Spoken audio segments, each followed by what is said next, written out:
కృషి చేసే ఎన్నో రత్నాలు లాంటి చిత్రాల్ని మనకు అందించిన ఏం రత్నం గారి మాటలు ఇప్పుడు విందాము. Requesting sir to please speak.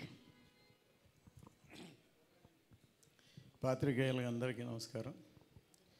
ఇంత 2-3 సార్లు కలిసినప్పుడు ఈ సినిమా కథ ఏంటి, ఈ సినిమా ఎందుకు లేట్ అయింది ఇలా అడిగేవాళ్ళు. ఇప్పుడు మేము మిమ్మల్ని అడగాలి, ఈ సినిమా మీరు చూశారు కదా, మీ ఒపీనియన్ ఏంటి, మీరు ఎలా ఎంజాయ్ చేశారు అంటే అందరు ఇక్కడికి రాగానే అందరూ కంగ్రాట్స్ చెప్పారు, అందరూ షేక్ హ్యాండ్ ఇచ్చారు. సో ముందు మీ రియాక్షనే ప్రజల రియాక్షన్ కూడా. ఈ సినిమా కాదు, ఇది ఒక చరిత్ర. రామాయణంలో రావణాసురుడు రాముడు. రావణాసురుడు శివభక్తుడు. అతను విష్ణు భక్తుల్ని ద్వేషిస్తాడు. తను శివభక్తుడు కాబట్టి శివుని బాగా పూజిస్తాడు. సో అలాగే ఇందులో ఔరంగజేబ్ అతని మతాన్ని, అతని అల్లాని అంత డివోషన్గా ఉంటాడు, టోపీలు కుట్టుకుంటాడు, ఏదో ఇదిగా ఉంటాడు. కానీ ప్రపంచం అంతా మేమవ్వాలి, ప్రపంచం అంతా మాది అవ్వాలని ఒక క్యారెక్టర్. అతని ఎదుర్కొనేదానికి ట్రావెల్ చేసే రివల్యూషన్ వీరుడి కథే ఈ వీరమల్లు. కళ్యాణ్ గారు ఇంతవరకు పాలిటిక్స్లో ఒక ఎర్ర తువాలు వేసుకుని అలాంటి ఇంట్రడ్యూస్ చేశారు.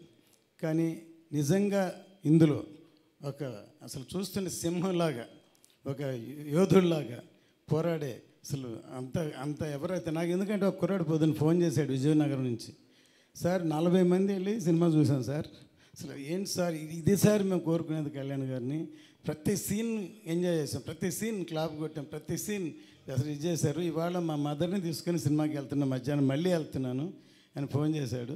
సో ఇప్పుడు ఫ్యామిలీ కూడా ఈ సినిమాని చూసి ఎంజాయ్ చేస్తారు. అతను చెప్పిన దాన్ని బట్టి ఫ్యామిలీస్ వెళ్తున్నారు, పిల్లలు అందరూ చూస్తున్నారు ఈ సినిమాని.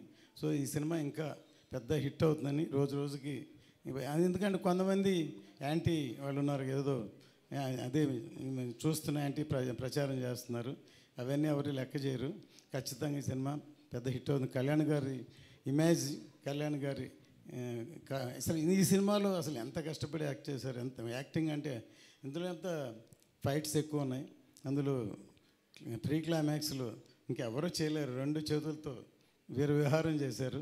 ఈ సినిమా చూస్తే అంత అందరూ ఎంజాయ్ చేస్తారు.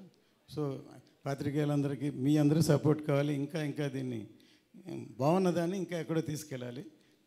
సో మీ అందరూ హెల్ప్ కావాలి, ఎందుకంటే అందరూ మనవాళ్ళే, అందరూ సినిమాలో ఉన్నాం. సో సినిమా సక్సెస్ అవ్వడం కష్టం, సినిమాని అంత కష్టపడి చేసాం కాబట్టి మీ అందరూ సహకారం కావాలని కోరుకుంటున్నాను.